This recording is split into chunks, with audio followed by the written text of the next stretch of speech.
Assalamualaikum warahmatullahi wabarakatuh. Bismillahirrahmanirrahim. Rabbi shrah li sadri wa yassir li amri wahlul 'uqdatam min lisani. Allahumma shalli wa sallim ala habibika Mustafa Muhammadin wa ala alihi wa sahbihi asma'in nama ba'du. Yang kita hormati bersama Profesor Dr. Adi Wijaya selaku Rektor Telkom University. Di sini kita ditemani dan yang tentu kita hormati Habib Fikri Assegaf, ada Bapak Kiki, ada beberapa teman tadi yang sudah disebutkan oleh moderator. Langsung saja sesuai tema bahwa kita akan menjadikan tauhid sebagai sumber inspirasi bangsa atau sumber kekokohan bangsa atau sumber ketahanan NKRI. Perlu dicatat bahwa di antara yang sering disabdakan oleh Rasulullah SAW adalah inna minal bayani la sikhron. Jadi penjelasan atau orasi atau argumentasi atau apa sajalah itu adalah bagian dari sihir. Sihir di sini maknanya itu sesuatu yang kayak hipnotis, tapi di sini dalam konteks positif. Dulu ketika periode Rasulullah Muhammad SAW itu pertarungan hak dan batil itu diolah pikir. Olah pikir yang diterjemahkan oleh artikulatif atau sistem verbal. Memang ini agak aneh. Jadi kalau mukjizatnya Nabi Musa itu fisik. Fisik itu misalnya melawan Fir'aun dengan kekuatan tongkat yang super dahsyat. Sehingga Laut Merah dipukul sama tongkatnya Fir'aun, kemudian tongkatnya Nabi Musa, kemudian bisa membelah jadi jalan, Fir'aun tenggelam. Begitu juga nabi-nabi yang lain ada kekuatan fisik yang bisa dilihat sebagai mukjizat. Tapi ketika Nabi Muhammad SAW jadi nabi itu pertarungannya itu ke sistem rasional.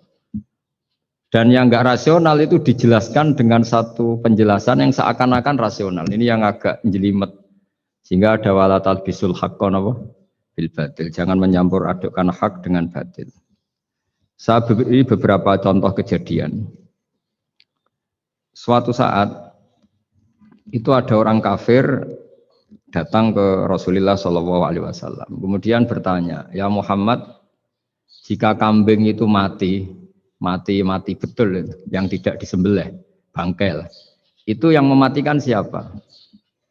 Karena Nabi itu orangnya ummi itu lugu, ya yang mematikan Allah. Terus jawabannya si orang kafir tadi, agama kamu itu aneh. Yang dimatikan Allah langsung haram, tapi yang lewat tangan-tangan manusia yang berlumuran dosa halal katanya. Sehingga terus jadi logika yang kok iya ya gitu. Harusnya yang dimatikan Allah langsung kan orisinil gitu. Sehingga orang terus terbelalak seakan-akan ini hebat gitu. Dan resikonya Nabi Habib Fikri, resikonya itu enggak boleh fahisan mutafahisan. Dorong Jawa Nabi ora oleh cangkem elek, itu resiko. Andai kan Nabi boleh cangkem elek enak. Nak halal ya pangan kon. Kalau itu baik ya silahkan makan ya. Tapi masalahnya Nabi tidak boleh seperti itu. Andai kan tidak Nabi kan gampang ya sudah kalau halal ya silahkan makan. Masalahnya Nabi tidak boleh apa? Nggak boleh berbicara kasar, tidak boleh berbicara buruk. Terus ada lagi beberapa kejadian yang seperti itu, yaitu masyhur suatu saat Sayyidina Ali didatangi seorang kafir juga Yahudi. Ali, kakimu angkat satu, diangkat sama Sayyidina Ali. Angkat dua-duanya, ya tidak bisa. Gitu kok temanmu, maksudnya Nabi Muhammad mengklaim bisa naik langit, gitu aja kamu tidak bisa. Jadi selalu pakai olah kata. Yang ketiga misalnya Muhammad, kita ini punya urusan banyak, punya problem banyak. Dan Tuhan itu dianggap penyelesai problem, halul muskilat, yang bisa menyelesaikan problem. Pertanyaannya, kalau problem kita banyak, Tuhannya satu tidak cukup Muhammad. Kalau problemnya banyak, ya Tuhannya harus banyak. Sehingga ketika Nabi membawa tauhid, protes mereka, komplain mereka, aja'alal alihata ilahau wahida inna hadza la syai'un ujab. Masa Tuhan satu, wong problemnya banyak, urusannya banyak. Kalau urusannya banyak itu hanya harus banyak. Nah, karena olah pikiran seperti ini, sebetulnya bukan olah pikiran ini, hakikatnya olah kata, karena ini tidak mewakili hakikat. Ya saya ulang lagi, sebetulnya ini bukan olah pikiran atau olah akal atau olah kecerdasan, tapi olah kata, karena semua yang diomongkan ini tidak mewakili apa? Hakikat. Tapi faktanya itu terjadi. Sehingga mukjizatnya Rasulullah Shallallahu Alaihi Wasallam itu tidak boleh berupa fisik kayak tongkatnya Nabi Musa atau tabutnya Nabi Harun atau apalah yang sifatnya fisik. Karena ini tidak menjawab kecerdasan-kecerdasan yang terimplementasi oleh kata-kata yang dikatakan orang-orang kafir tadi, yang bisa memojokkan orang-orang kafir. Akhirnya Nabi diwarisi kecerdasan, dikasih kecerdasan oleh Allah Ta'ala, yaitu yang dikatakan fatona. Dan mereka memang suka, mempermalukan Nabi itu suka. Misalnya Nabi, karena sebagai Nabi, beliau tahu betul bahwa semua itu biadillah, di tangan Allah. Itu Nabi pernah ngendikan, la adwa wala tiarota, tidak ada penyakit menular. Lalu ada orang Yahudi atau orang siapa saja, orang bodoh lah yang jelas ini. Ada unta yang kena penyakit gudik, kalau orang Jawa bilang gudik apa? Kalau orang itu agak apa? Kudis ini. Yang kena kudis ini dijejerkan sama yang waras. Ternyata yang waras sekarang jadi kudisan. Senang mereka karena bisa mempermalukan Nabi. Ya Muhammad, ini unta kena kudis. Ternyata yang waras tertular oleh yang kena kudis. Padahal kata kamu tidak ada penyakit apa? Menular. Itu problem-problem jadi Nabi di era Rasulullah Shallallahu Alaihi Wasallam. Sehingga Quran datang dengan kecerdasan yang untuk menjawab itu. Makanya Nabi tidak pakai mukjizat fisik, tapi mukjizat logika. Akhirnya Nabi diajarin Allah lewat Jibril. Yang dikira mereka yakin kalau menang dalam debat. Tapi Nabi balik bertanya, faman a'dal awwala. Jadi terjemahnya, kalau ini kena kudis karena tertular yang ini, lalu ini tertular siapa? Yang pertama tadi. Wah itu asli mat dari Allah ya, maksud saya itu. Jadi dia ingin contoh yang kedua yang tertular, dengan itu berarti ada penyakit apa? Menular. Tapi Nabi tanyanya, faman a'dal awwala. Lalu yang pertama kena kudis itu tertular siapa?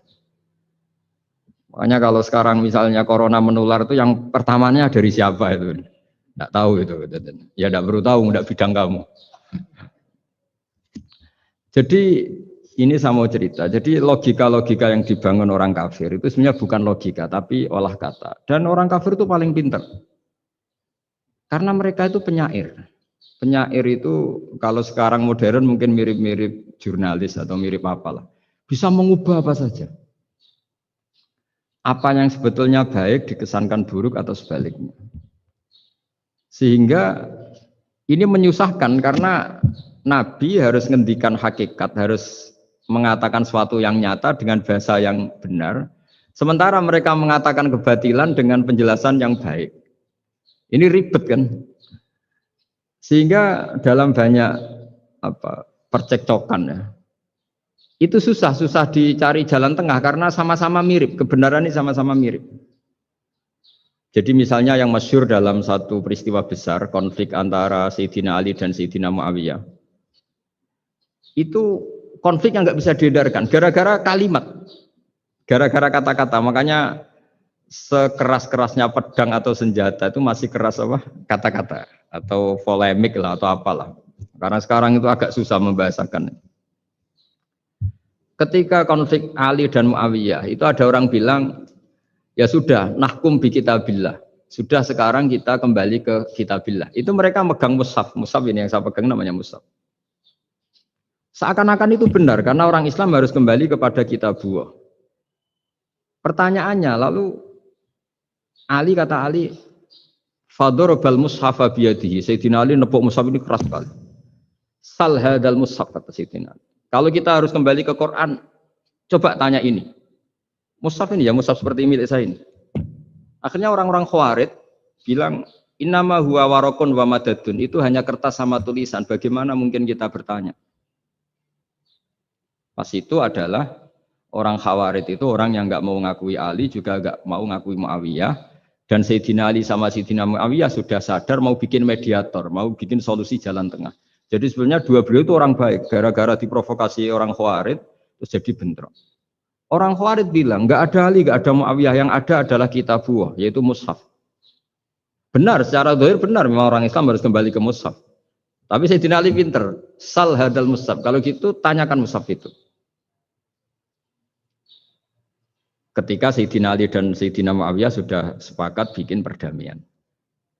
Akhirnya singkat cerita, innama huwa raqun wa wadadun, kata orang-orang Khawarij itu hanya kertas dan pena. Kenapa bisa disuruh atau diminta jawaban? Terus kata Sayyidina Ali, enggak bisa toh kamu tanya mushaf, ya enggak bisa. Makanya tanya saya katanya. Akhirnya Sayyidina Ali memberi penjelasan, wa in khiftum shiqaqa bainihima fab'asu hakamam min ahli wa hakamam min ahliha. Jika dua mempelai suami istri itu ngalami konflik, di mana-mana orang konflik roh raine serasa seneng nek. Kita kalau sedang marah, semuanya lah kalau sedang marah sama istri itu roh raine serasa seneng. Jadi sing ganteng ra ketok gantenge, ketok elek etok. Sehingga kalau ngomongi anaknya, dasar nakal kok bapaknya gitu. Bapaknya gitu, nanti dasar cerewet koyo ibu. Makanya alhamdulillah banyak anak kita yang mewarisi nakalnya bapaknya dan nakalnya ibunya. Karena sabdonya mesti seperti itu.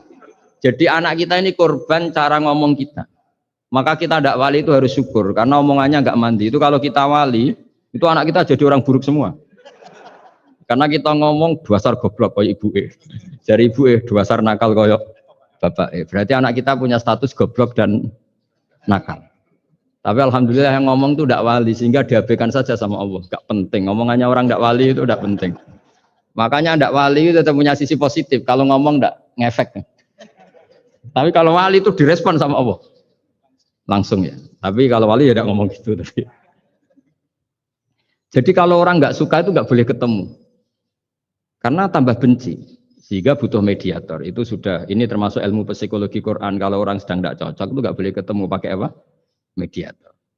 Jika suami istri sedang konflik, itu sebaiknya, seharusnya atau sayugyanya itu kirim mediator. Fab'atsu hakamam min ahli wa hakamam min ahliha. Iyurida islaha yuwaffiqillahu bainahuma. Terus kata Sayyidina Ali, wa amru ummati Muhammad a'zamu min amri rajulin wa imra'atin. Dan urusan umat Muhammad yang kita sedang konflik dengan kekuatan besar dan bisa pertumpahan darah, itu lebih ngeri timbang urusan suami dan istri. Itu saja solusinya mediator. Artinya sesepele itu urusan pribadi saja Allah menyuruh ada mediator. Apalagi urusan kita yang lebih dahsyat. Akhirnya mereka ngakui cara istimbat, cara ngambil kesimpulan Sayyidina. Jadi ini masalah-masalah yang orang bilang seakan-akan benar. Sudah kita kembali ke Quran, kembali ke Quran. Quran yang mana? Wong kamu tidak paham. Lama-lama tanyanya cetakan mana ini? Ribet kan? Makanya saya ini bikin gerakan besar-besaran yang dulu saya ngaji tafsir lama sekali dengan Mbah Mun. Ngaji sama bapak saya, sekarang alhamdulillah sering diskusi sama Pak Quraisyab. Karena kita ini butuh dan saya punya teman akrab Gus Zofur juga doktor tafsir. Ya, kalau kamu ingin tak sebut ya punya teman kalian semua untuk mengkaji apa? Tafsir. Itu memang kita butuh. Karena Quran itu teks. Teks itu harus difahami ahlinya. Tapi ketika orang ngomong, ayo kita kembali ke kitabullah, itu kembali yang apa? Terus tentang apa? Sehingga banyak orang yang entah saking angkuhnya, entah saking benarnya tidak tahu. Saya tidak mau kembali kepada Quran. Kenapa? Saya tidak pernah keluar, saya di situ. Kembali itu kan sudah keluar baru kembali. Itu entah saking angkuhnya, entah saking benarnya tidak tahu. Mau kamu katakan angkuh yang masuk akal? Saya tidak mau kembali. Saya tidak pernah keluar. Memang saya sudah di situ.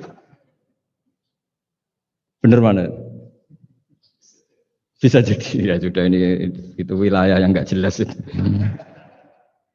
Tapi bahwa mukjizatnya Nabi itu menerangkan sesuatu yang kayak iya kayak enggak.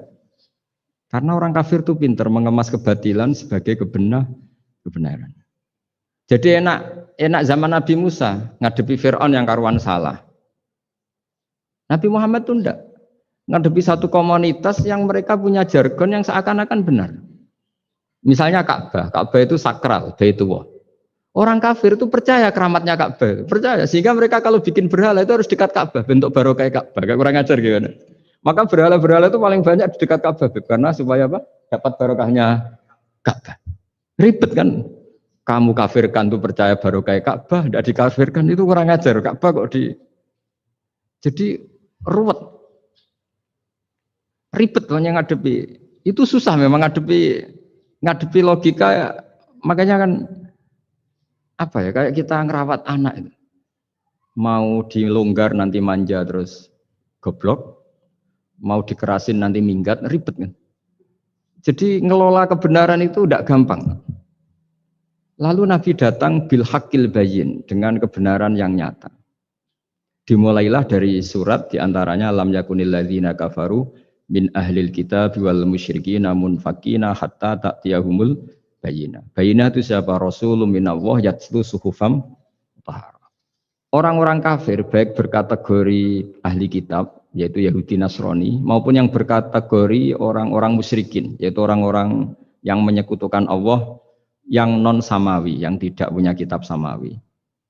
Itu tidak mau tercerabut, munfakin itu tidak mau tercerabut dari akar mereka hatta ta'tiyahumul bayyinah, sehingga datang kebenaran yang begitu nyata, begitu jelas. Saking jelasnya siapapun mau tahu dan nggak bisa dibatalkan oleh apapun, termasuk oleh perilaku sosial. Siapa itu? Rasulun minallah yatlu suhufam mutahharah, itu yaitu Rasulnya Allah yang membaca lampiran-lampiran suci, yaitu Quran. Sehingga Nabi datang dengan analogi pembanding. Orang-orang yang berpikir Tuhan harus banyak karena urusan itu banyak, problem banyak. Lalu Nabi bikin analogi. Andaikan kamu sebagai pembantu yang punya majikan banyak, perintahnya beda-beda, kamu mau enggak? Ya enggak mau, enggak enak Muhammad kalau punya bos banyak, perintahnya beda-beda, semuanya egois harus dituruti, enggak mau. Enak mana sama punya majikan satu? Enak satu Muhammad. Ya sudah, Tuhan kamu itu majikan kamu. Kalau banyak-banyak bingung kamu perintahnya banyak nanti. Terus mereka mau, ya sudah Tuhannya satu saja. Jadi karena mereka mau tidak mau harus berpikir kalau Tuhan banyak berarti perintahnya banyak, memuaskan satu Tuhan dibenci Tuhan yang lain, memuaskan yang lain dibenci yang lainnya, pokoknya ribet. Hari ini minta dilayani, Tuhan yang satu minta dilayani, itu kan ribet. Jadi Nabi itu pakai logika yang gampang, makanya ketika Allah menjelaskan itu, ngendikan Allah dorobawa masalar rojulan fihi syuraka umutasakisuna wa rojulan salamal dirojul hal yastawiyani masalah. Alhamdulillah Allah bikin satu perumpamaan, ada orang yang punya majikan banyak, yang satu punya majikan hanya satu. Hal yastawiyani masalah, nasibnya enak mana? Enak yang punya majikan satu karena standarnya jelas, SOP-nya jelas. Akhirnya mereka sadar, oke, Muhammad Tuhannya satu saja. Lalu dalam pertanyaan-pertanyaan yang lain, misalnya tadi masalah Sayyidina Ali, masalah dibully lah kalau sekarang itu Nabi menjawab ya dengan rasional. Karena mau tidak mau. Karena Nabi tidak dibolehkan pakai mukjizat zaman itu. Untuk awal-awal jadi Nabi itu nggak boleh pakai mukjizat. Karena mukjizat itu punya sisi yang sangat-sangat fatal, yaitu kalau Allah sudah menurunkan mukjizat, itu sekali nggak diimanin itu harus ada azab. Nabi ingin umatnya itu nggak kena azab. Makanya ketika Allah Taala wa ma mana'ana an nursila bil ayati illa an kadzdzaba bihal awwalun. Cara terjemahan bebasnya gini, Muhammad, saya tidak ngasih mukjizat kamu kayak Nabi Musa, kayak nabi-nabi sebelum kamu yang berupa fisik. Itu problemnya satu, sekali saya menurunkan mukjizat, tren umumnya ini didustakan. Ketika didustakan, saya punya alasan menyiksa, wong sudah tak perlihatkan sebegitu jelas kok tetap didustakan. Maka sekali saya menurunkan mukjizat, kata Allah, wa ma nursilu bil ayati illa takhwifa. Saya memberikan satu ayat itu hanya warning, hanya peringatan bahwa ini akan ada bahaya azab. Sehingga karena pilihannya itu Nabi milih gak ada mukjizat yang seperti nabi-nabi sebelumnya.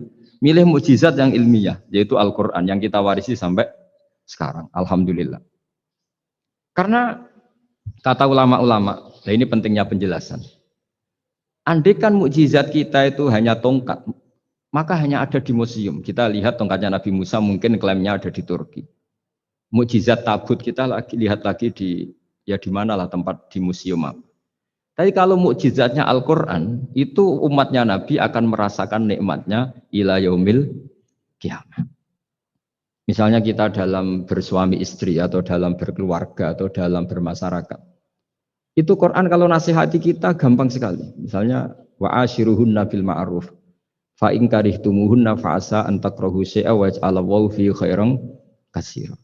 Sudahlah kalau sama istri itu yang baik. Jika ada watak istri yang kamu enggak suka, dalam ketidaksukaan kamu itu ada kebaikan yang banyak. Kamu enggak suka karena kalau istri kamu sering marah, kamu enggak suka. Sukanya yang senyum. Tapi kalau senyum terus sama orang lain juga senyum, ribet kan kamu. Jadi sudah anggap saja ada hikmahnya. Semua itu ada hikmahnya.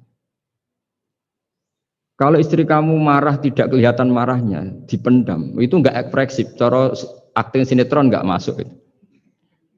Tapi kalau marah kelihatan marahnya itu ekspresif, itu kecerdasan itu apa? Bisa menumpahkan keinginan. Wah itu bagus ini.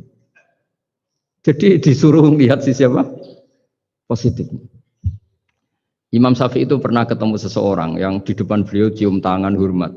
Suatu saat dikasih tahu sama santrinya yang lain, orang yang mencium kamu wahai Imam Syafi'i itu di belakang ngerasani kamu, bully kamu. Kata Imam Syafi'i, baguslah. Kenapa? Berarti saya wibawa, di depan saya tidak berani. Jadi enteng saja. Beliau dikasih tahu, tetangga kamu banyak yang benci engkau ya Imam Syafi'i. Baguslah, tidak akan utang saya. Justru yang kenal-kenal itu yang utang-utang itu. Jadi enteng terus. Jadi dunia ini dianggap gampang saja. Coba kalau istri kamu sedang rukun sama sedang marah itu murah mana? Murah marah. Kalau rukun minta ke mall pusing. Jadi ulama dulu itu murah mana? Marah sama rukun. Kalau sedang harmonis minta kemana? Mahal kan? Kalau pas marah. Jadi ulama dulu itu lucu apa ya? Gampang sekali nanggapin sesuatu itu. Imam Abu Hanifah itu kalau ketemu yang utang beliau itu dia yang sembunyi karena malu. Kalau kita kan enggak yang sembunyi yang utang. Kalau Abu Hanifah enggak. Yang sembunyi itu Abu Hanifah. Kasihan dia malu kalau ketemu saya kan masih punya utang saya. Itu kalau kamu ingin jadi wali itu gitu. Kalau ketemu yang utang kamu yang lari. Itu bisa bank tutup karena yang lari yang ngutangin. Dalam cerita-cerita wali itu unik-unik. Robi'ah Adawiyah itu pernah kemalingan. Itu beliau sembunyi. Malingnya nyari apa dia sembunyi. Habis itu ditanya, kenapa engkau sembunyi? Sama lu sama malingnya. Karena rumah saya nggak ada yang bisa dimaling karena enggak punya apa-apa. Jadi ini kalau berpikir rasional kan ada Habib Fikri bahasa rasional. Ini tak latih berpikir yang agak rasional. Nah, Nabi itu diutus dalam kondisi masyarakat yang rasional. Sehingga repot. Dan yang tidak rasional itu punya kecakapan olah kata sehingga seakan-akan rasional. Makanya ada kalimat terkenal di kalangan ulama, kalimatu haqqin urida bihal batil. Omongannya benar, tapi maksudnya tidak benar. Kayak tadi, la hukma illa lillah. Tidak ada hukum kecuali yang ada di Quran. Tidak ada hukum kecuali yang diturunkan Allah. Pertanyaannya, apa itu? Ya Quran. Lah iya apa? Makanya kata Sidina Ali, ya sudah, sal hadal mushaf. Tanya mushaf kamu. Oh ya tidak bisa, itu kan hanya kertas sama tulisan. Makanya tanya ulama, kata Sidina Ali. Nah Quran itu balwa ayatum bayinatun fi suduril ladzina utul ilm. Quran itu begitu jelas sebagai solusi, tapi di hatinya orang yang punya ilmu. Sehingga kemudian lahir beberapa generasi tauhid. Yang paling masyhur dimulai tauhid itu yang masyhur ya, yaitu adalah ketika ada orang namanya Muhammad bin Jubair bin Mut'im. Itu bapaknya Muhammad ini namanya Jubair bin Mut'im. Itu dia orang kafir, masih kafir. Dia datang ke Madinah itu untuk negosiasi tawanan perang Badar. Dulu beberapa orang yang negosiasi sama Nabi itu ya nunggu di masjid. Singkat cerita, Nabi sholat maghrib baca surat Wattur wa kitabim mastur fi raqim mansur wal baitil ma'mur was saqfil marfu wal bahril masjur. Terus dia dengerin terus. Dengerin sampai Allah tanya, am khuliqu min ghairi syai'in.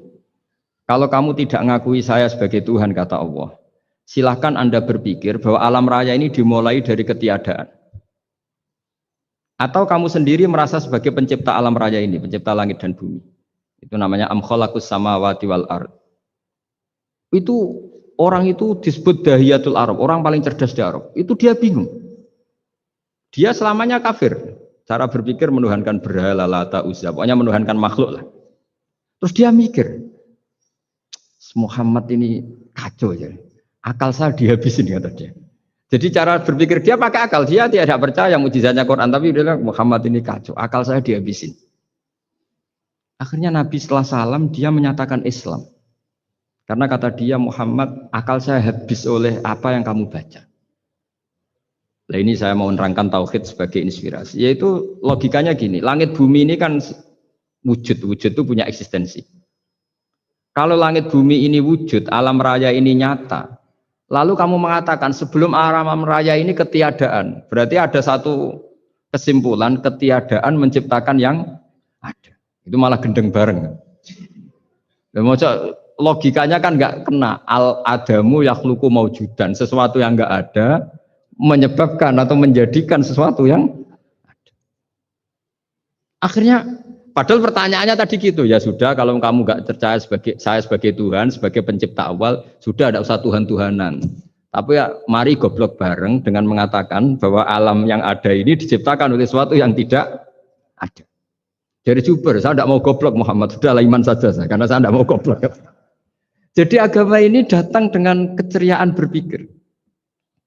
Sehingga Ibnu Hajar al-Asqalani mengatakan hadatin ja'a bil iltizat al-aqli. Agama ini datang dengan kenyamanan berpikir. Coba kalau Anda seorang profesor atau seorang doktor atau seorang ilmuwan, kemudian Anda diajak goblok dengan teori baru bahwa sesuatu yang ada itu diciptakan oleh yang tidak ada. Mau enggak kamu? Mau semuanya rasa tuh. Diajarin sesuatu yang ada diciptakan oleh yang tidak ada.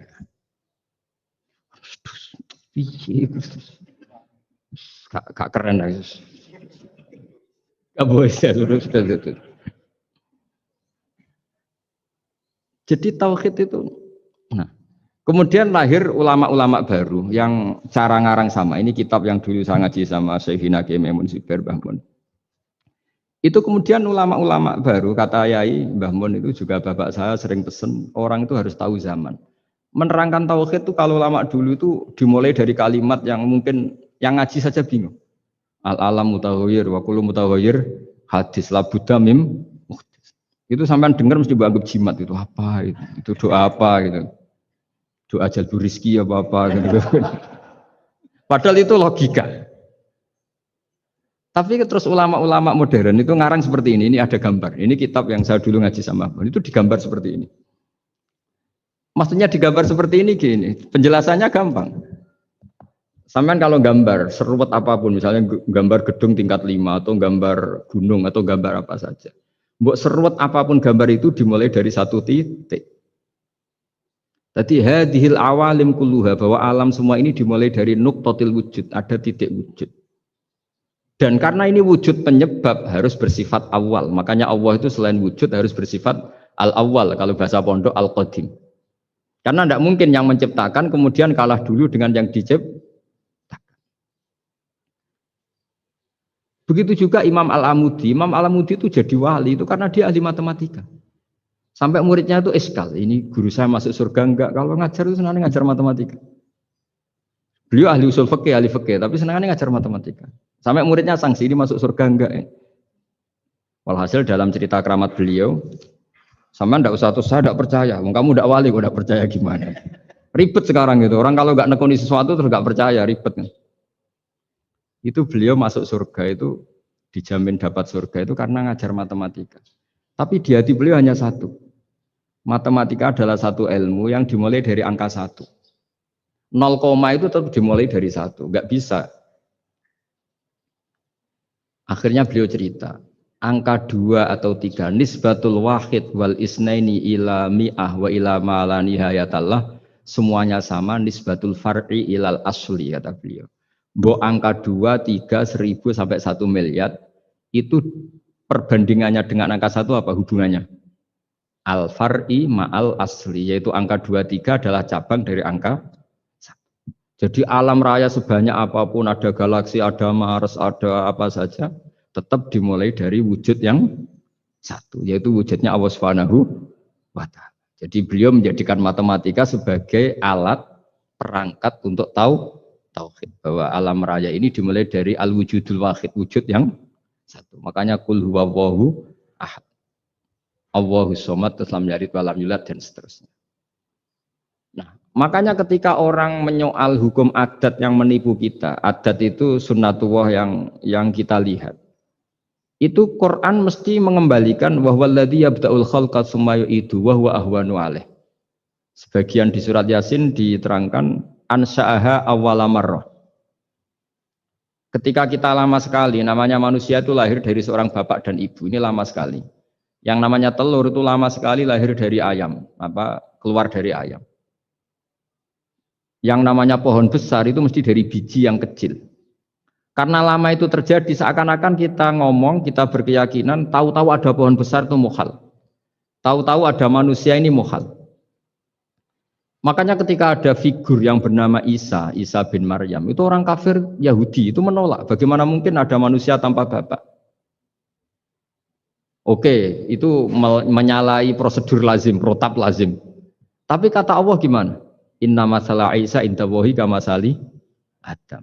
Kalau Isa mokhal karena tanpa bapak, harusnya Adam lebih mokhal karena tanpa bapak, tanpa ibu.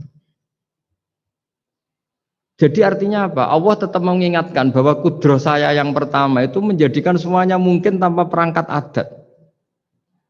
Maka kitab ini yang saya baca ini, milik Sayyid Husain Afandi ini, itu menjelaskan bahwa hukum adat itu menipu.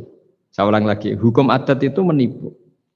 Ketika ayam mengeluarkan telur, telur kemudian menjadi ayam lagi. Terus kita berdebat, telur sama ayam dulu mana? Menurut Anda milih mana? Milih apa?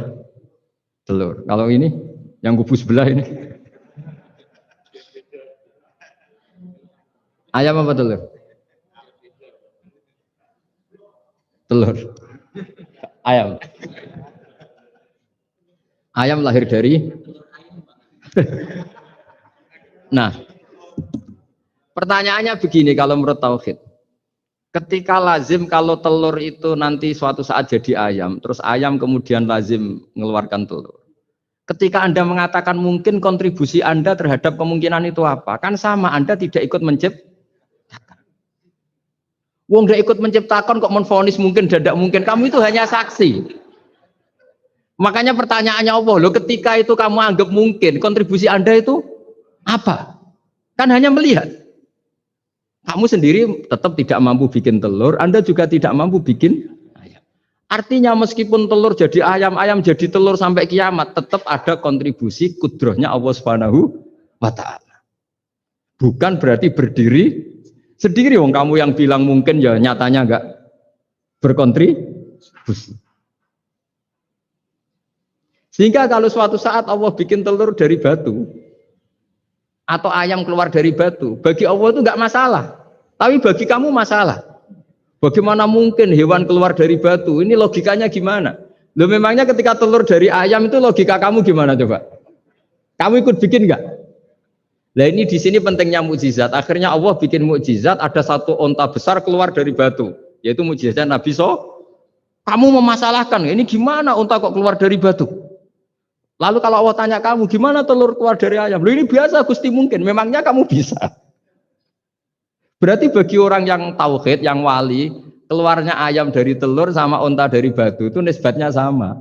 Sama-sama semuanya di luar kontribusi kita. Kenapa yang satu kamu katakan mungkin, yang satu kamu katakan tidak mungkin? Toh kamu sama-sama tidak terlibat. Itu cara berpikir tauhid. Artinya apa? Orang-orang wali atau orang-orang alim meskipun melihat telur keluar dari ayam tiap hari tetap subhanallah, subhanallah, Allahu Akbar. Karena ini keajaiban. Tapi kamu kan enggak taunya ajaib itu yang aneh-aneh itu. Makanya banyak cari kiai aneh yang gondrong, yang nggak pernah mandi, gara-gara kamu tuh suka aneh itu gara-gara. Dong ini ya, dong itu tahu ya. Jadi buat sesering apapun alam raya ini ada siklusnya, biji jadi pohon, pohon kemudian mengeluarkan buah, buah ada biji, semuanya yang berkontribusi hanya kudrohnya Allah Ta'ala. Tidak mengikat Allah, Allah bisa bikin tanpa itu semua. Makanya Allah selalu memperbarui mukjizatnya, termasuk ada onta besar keluar dari batu, yaitu mukjizatnya Nabi Soleh. Kamu nggak boleh menyoal ini mukhal gimana? Karena itu nggak mungkin, ukuran nggak mungkin apa? Kamu nggak bisa bikin kan? Sama telur keluar dari ayam kamu bisa bikin, sama-sama enggak. Nah di sini pentingnya ngaji ya. Makanya Allah ngendikan innallaha la yastahyi ayyadriba masalam ma ba'udatan fama fawqa. Allah itu tidak malu bikin contoh nyamuk. Karena nyamuk ini mukjizat yang besar. Sudah hewannya kecil, di situ ada ususnya. Ususnya ada uratnya. Coba kalau kamu bikin nyamuk itu. Kalau yang santri agak nakal itu ya ada alat kelaminnya, ada uratnya. Coba jenengan bayangkan nyamuk kecil kan? Itu ada uratnya enggak? Ada ususnya ada uratnya. Uratnya ada bakterinya. Pusing kan kamu? Jadi sebetulnya ayat Allah yang dasar itu bukan dinosaurus tapi nyamuk. Bikin uratnya dinosaurus masih gampang, hewannya besar paling uratnya segini. Itu pesan di Juwana bisa lah. Tapi kalau pesan organnya apa? Nyamuk. Perutnya seberapa? Sudah gitu dia di dalamnya ada calon anaknya. Lebih kecil, banyak lagi jumlahnya. Coba. Nah ini agama ini datang dengan akal. Jadi kelihatan ada mukjizatnya Quran karena menyontohkan nyamuk. Dan kelihatan mukjizat kalau dijelaskan pakai logika. Itu kayak apa susahnya bikin nyamuk. Sudah kecil, ada organnya ada uratnya ada kumannya ada uratnya. Pusing enggak? Makanya tidak ada kampus yang siap memaklumatkan diri sanggup bikin nyamuk. Karena ya enggak sanggup tadi. Lah itu mukjizatnya Quran. Jadi agama ini ketika ulama-ulama ja'a bil iltizazil aqli. Agama ini datang dengan kenyamanan berpikir. Makanya kita nanti kalau mau mati itu yang seneng saja. Kita tidak tahu caranya hidup, tahu-tahu lahir, tahu-tahu hidup, tahu-tahu punya hutang, tahu-tahu banyak masalah, tidak tahu kita. Nanti kalau mati juga gitu, nggak ingin mati, tahu-tahu mati. Nanti nggak tahu bangkit. Makanya sudah alaiha nahya wa alaiha namut wa biha nubasu insyaallah taala minal. Makanya kata Sidina Ali kalau ada orang susah hidup, kamu lahir keinginan kamu apa keinginan Allah ya? Keinginan Allah. Kamu mati, misalnya orang frustasi ingin mati ya tidak bisa mati. Kalau Allah tidak menghendaki ya tidak mati. Ya sudah, zaman kita hidup ya tidak bisa mengelola kehidupan ini ya sudah. Kalau mati juga tidak bisa mengelola kematian ini.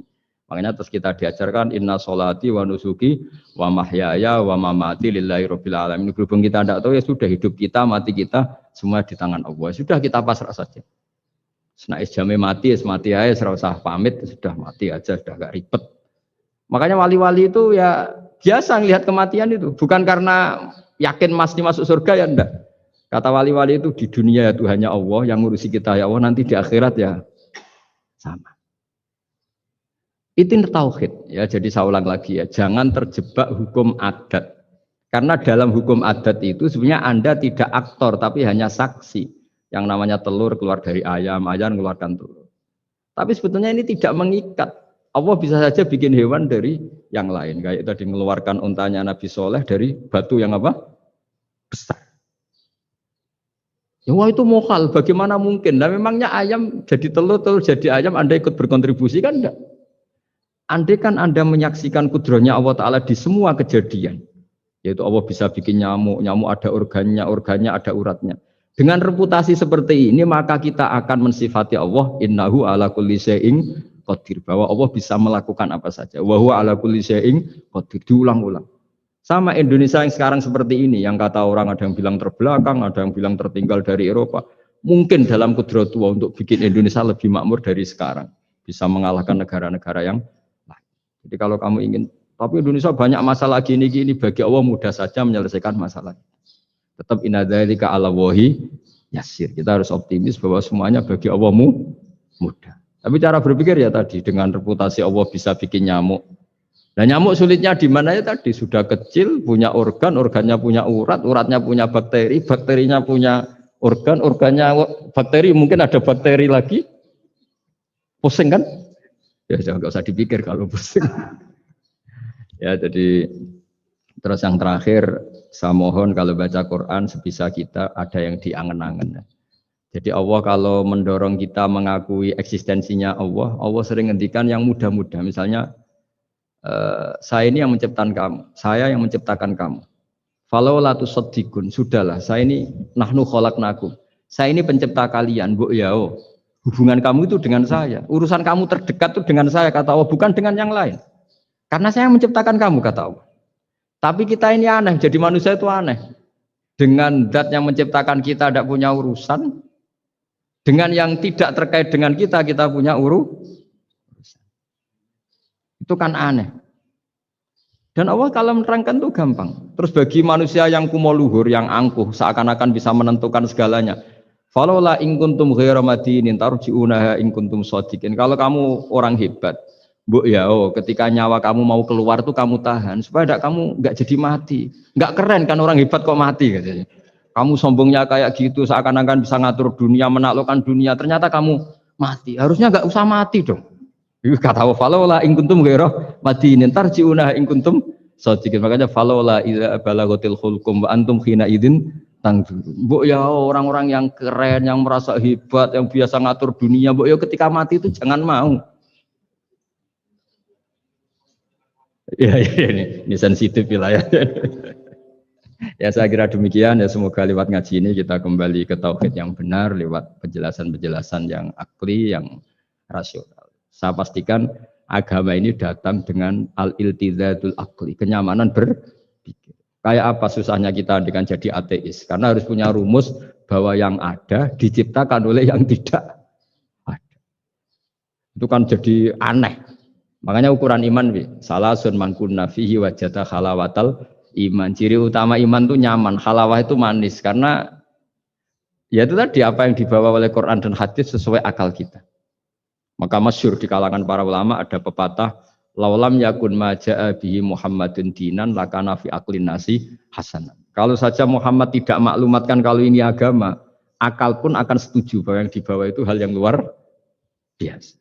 Karena agama ini tidak lam yusodim al-aql, agama ini tidak akan menentang akal. Liqaumi ya'qilun liqaumi yatafak. Kalau ada orang bilang akal saya itu menolak faham agama, itu akalnya yang perlu dicek. Ada masalah itu pasti. Ya, saya kira demikian. Assalamualaikum warahmatullahi wabarakatuh.